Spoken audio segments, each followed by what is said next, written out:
Hi hello ನಮಸ್ಕಾರ. ಎಲ್ರಿಗೂ Shailaja cooking ಚಾನಲ್ಗೆ ಸ್ವಾಗತ.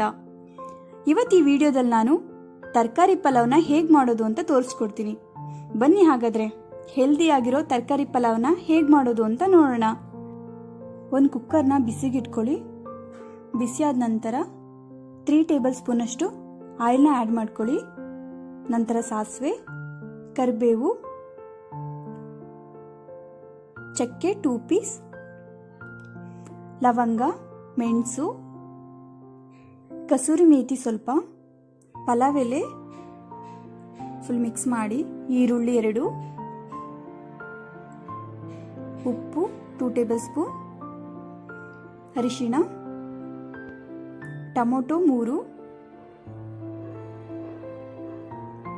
ಬಟಾಣಿ 250 ಗ್ರಾಮ್. ಬಟಾಣಿ ಎಲ್ಲ ಆಯಿಲಲ್ಲಿ ಫ್ರೈ ಆಗೋ ಅಷ್ಟರಲ್ಲಿ ಖಾರಕ್ಕೆ ರೆಡಿ ಮಾಡ್ಕೊಳ್ಳೋಣ. ಒಂದು ಮಿಕ್ಸಿ ಜಾರಿಗೆ ಶುಂಠಿ, ಜೀರಿಗೆ, ಬೆಳ್ಳುಳ್ಳಿ, ಮೆಣಸಿನ್ಕಾಯಿ ಇಷ್ಟು ಹಾಕೊಂಡು ರುಬ್ಕೋಬೇಕು. ನೋಡಿ, ರುಬ್ಕೊಂಡ್ಮೇಲೆ ಖಾರ ಈ ಥರ ಇದೆ. ಎಲ್ಲ ಹಾಕಿ ಫುಲ್ ಮಿಕ್ಸ್ ಮಾಡಿ, ಮತ್ತು ಬೀನ್ಸ್, ಆಲೂಗೆಡ್ಡೆ, ಕ್ಯಾರೆಟ್, ನವಿಲು ಕೋಸು, ಬೀಟ್ರೂಟ್ ಎಲ್ಲ ಹಾಕಿ ಮಿಕ್ಸ್ ಮಾಡಿ ಚೆನ್ನಾಗಿ. ನೋಡಿ, ಚೆನ್ನಾಗಿ ಆಯಿಲಲ್ಲೇ ಫ್ರೈ ಆಗಬೇಕು. ಈ ಥರ ಫ್ರೈ ಆಗಿದೆ. ಇವಾಗ ರೈಸ್ ಆ್ಯಡ್ ಮಾಡೋಣ. ಸೋನಾ ಮಸೂರಿ ರೈಸ್ನ 2 ಗ್ಲಾಸ್ ತೊಗೊಂಡಿದ್ದೀವಿ. ರೈಸಲ್ಲಿ ಹಾಕಿ ಚೆನ್ನಾಗಿ ಮಿಕ್ಸ್ ಮಾಡಿ, ರೈಸ್ ಹಾಕಿರೋ ಸೇಮ್ ಗ್ಲಾಸಲ್ಲೇ 4 ಗ್ಲಾಸಷ್ಟು ವಾಟರ್ ಆ್ಯಡ್ ಮಾಡ್ಕೊತಾ ಇದ್ದೀವಿ. 2 ಗ್ಲಾಸ್ ರೈಸ್ಗೆ 4 ಗ್ಲಾಸಷ್ಟು ವಾಟರ್ ಆ್ಯಡ್ ಮಾಡಿ ಕರೆಕ್ಟ್ ಆಗುತ್ತೆ. ಟೇಸ್ಟ್ ನೋಡ್ಕೊಂಡು ಸಾಲ್ಟ್ ಹಾಕಿ. ಫಸ್ಟು ಸ್ವಲ್ಪ ಸಾಲ್ಟ್ ಆ್ಯಡ್ ಮಾಡಿರ್ತೀವಿ, ಸೊ ಅದಕ್ಕೆ ನೋಡ್ಕೊಂಡು ಹಾಕ್ಕೊಳ್ಳಿ. ಇವಾಗ ಕುಕ್ಕರ್ ಲಿಡ್ ಕ್ಲೋಸ್ ಮಾಡಿಬಿಟ್ಟು 2 ವಿಸಲ್ ಒರೆಸಿ ಸಾಕಾಗುತ್ತೆ. ಕರೆಕ್ಟಾಗಿರುತ್ತೆ ರೈಸು. ನೋಡಿ, 2 ವಿಸಲ್ ಆದಮೇಲೆ ಹೇಗಿದೆ ಅಂತ ಚೆನ್ನಾಗಾಗಿದೆ. ರೈಸ್ ಎಲ್ಲ ಫುಲ್ ಉಡುಡಿ ಆಗಿದೆ, ಮತ್ತು ಟೇಸ್ಟ್ ಅಂತೂ ತುಂಬ ಚೆನ್ನಾಗಿತ್ತು. ಈ ಥರ ಎಲ್ಲ ತರಕಾರಿ ಹಾಕಿ ಮಾಡೋದ್ರಿಂದ ಹೆಲ್ದಿಯಾಗೂ ಇರ್ಬೋದು. ನೋಡಿ, ರೈಸ್ನ ಫುಲ್ ಮಿಕ್ಸ್ ಮಾಡಿ ತೋರಿಸ್ತಾ ಇದ್ದೀನಿ ಹೇಗಿದೆ ಅಂತ. ಚೆನ್ನಾಗಿ ಬಂದಿದೆ ರೈಸು, ಮತ್ತು ತುಂಬ ಟೇಸ್ಟಿಯಾಗಿತ್ತು. ಉಡುಡಿಯಾಗಿ ಬಂದಿದೆ. ಪಲಾವ್ ಯಾವತ್ತಿದ್ರೂ ಉಡುಡಿಯಾಗಿದ್ರೇ ತಿನ್ನೋಕ್ಕೆ ಚೆನ್ನಾಗಿರುತ್ತೆ.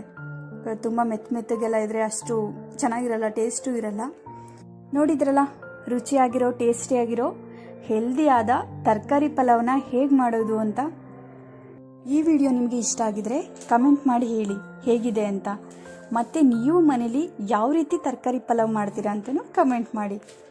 ಮತ್ತು ನಿಮಗೆ ಯಾವ ರೆಸಿಪಿ ಬೇಕು ಅಂತ ಹೇಳಿ, ಅದನ್ನು ನಾವು ಟ್ರೈ ಮಾಡ್ತೀವಿ ಅಂತ ಹೇಳ್ತಾ, ಹಾಗೆ ಹೊಸದಾಗಿ ಸ್ಟಾರ್ಟ್ ಮಾಡಿರೋ ನಮ್ಮ ಚಾನಲ್ಗೆ ನಿಮ್ಮ ಸಪೋರ್ಟ್ ಹೀಗೆ ಇರಲಿ ಅಂತ ಕೇಳ್ತಾ ಈ ಆರೋಗ್ಯಕರವಾದ ರೆಸಿಪಿನ ಮುಗಿಸ್ತಾ ಇದ್ದೀನಿ. ಹಾಗೆ ನಮ್ಮ ಶೈಲಜಾ ಕುಕಿಂಗ್ ಚಾನಲ್ನ ಸಬ್ಸ್ಕ್ರೈಬ್ ಮಾಡೋದು ಮಾತ್ರ ಮರಿಬೇಡಿ. ಸಬ್ಸ್ಕ್ರೈಬ್ ಮಾಡಿ, ಮತ್ತು ಪಕ್ಕದಲ್ಲೇ ಇರೋ ಬೆಲ್ಲೈಕನ್ನ ಕ್ಲಿಕ್ ಮಾಡಿ. ಮತ್ತು ನಿಮಗೆ ಹೇಗೆ ಅನ್ನಿಸ್ತು ಇವತ್ತಿನ ರೆಸಿಪಿ ಅಂತ ಕಮೆಂಟು ಸಹ ಮಾಡಿ ಅಂತ ಹೇಳ್ತಾ, ಮತ್ತೆ ಇನ್ನೊಂದು ಒಳ್ಳೆಯ ರೆಸಿಪಿಯೊಂದಿಗೆ ಸಿಗೋಣ. Thank you.